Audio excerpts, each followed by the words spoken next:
So hello everyone, আজকে আমরা দেখব কিভাবে আমরা লোগো শাইন ইফেক্ট তৈরি করতে পারি আফটার ইফেক্টের মধ্যে। তো প্রথমে আমাদের একটি নিউ কম্পোজিশন তৈরি করতে হবে। সো নিউ কম্পোজিশন এখানে আমরা ক্লিক করব।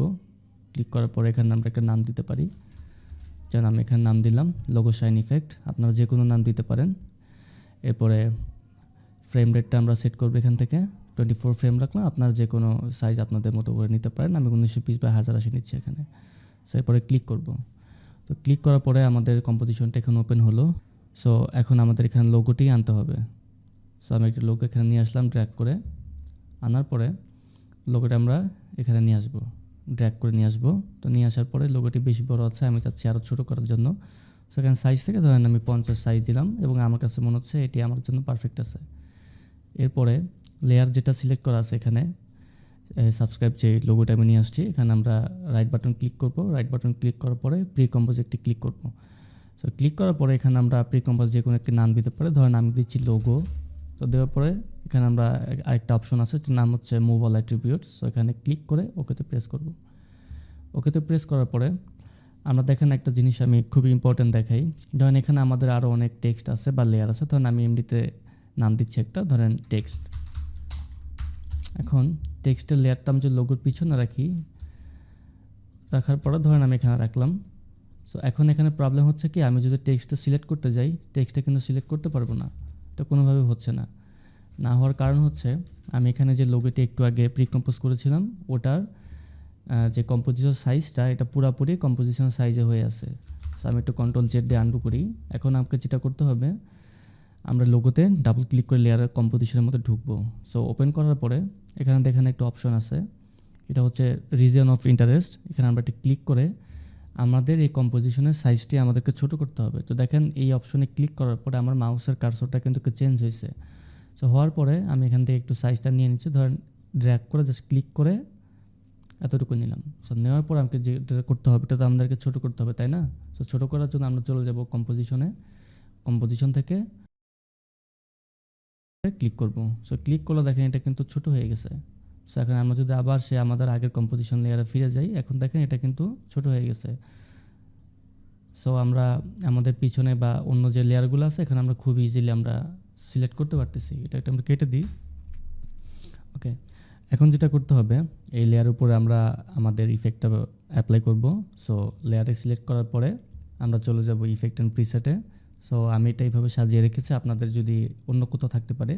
আপনারা যদি এটা না থাকে তো সেক্ষেত্রে উইন্ডোজে চলে যাবেন। উইন্ডোজে গিয়ে যে ইফেক্ট অ্যান্ড প্রিসেট আছে ক্লিক করলে এটা চলে আসবে। সো ইফেক্টটা এখন আমি এখান থেকে সার্চ করব, সেটার নাম হচ্ছে সিসি লাইট সুইপ। সো এখানে আমি সার্চ করলাম, এটা দেখতে পাচ্ছি চলে আসছে সিসি লাইট সুইপ। সো এখানে ক্লিক করে ছেড়ে দিলাম। দেখেন এখানে অ্যাপ্লাই কিন্তু হয়ে গেছে। এখন এখানে আমরা ছোট্ট একটা পয়েন্ট দেখতে পাচ্ছি। সো এখানে যদি আমরা ক্লিক করে ড্র্যাগ করি, দেখেন সুন্দরভাবে কিন্তু ওইটা অ্যাপ্লাই হচ্ছে এখানে। সো এটাকে আমাদের অ্যানিমেশন করতে হবে। সো অ্যানিমেশন করার জন্য ধরেন আমি এখানে প্রথমে একদমই দেখাবো না, কর্নার দেখা যাচ্ছে না, এটা এখানে থাকুক।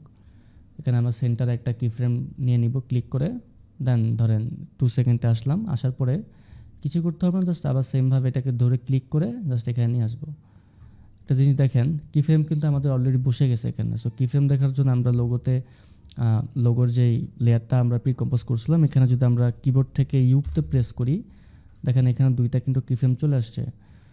ঠিক আছে, সো এখন দেখেন কি ফ্রেমে সিলেক্ট করার পরে রাইট বাটন প্রেস করব, কি ফ্রেম অ্যাসিস্ট্যান্টে চলে যাব, দেন ইজিস করে নেব। আপনারা শর্টকাট F9ও প্রেস করতে পারেন। দেন আমরা এখান থেকে আমরা গ্রাফ এডিটরে চলে যাই, এটাকে একটু স্মুথ করে নিই, একটু স্মুথ করে নিলাম। এখন দেখেন যদি এখন স্পেস প্রেস করি, খুব সুন্দরভাবে স্মুথলি কিন্তু এটা হচ্ছে এখন।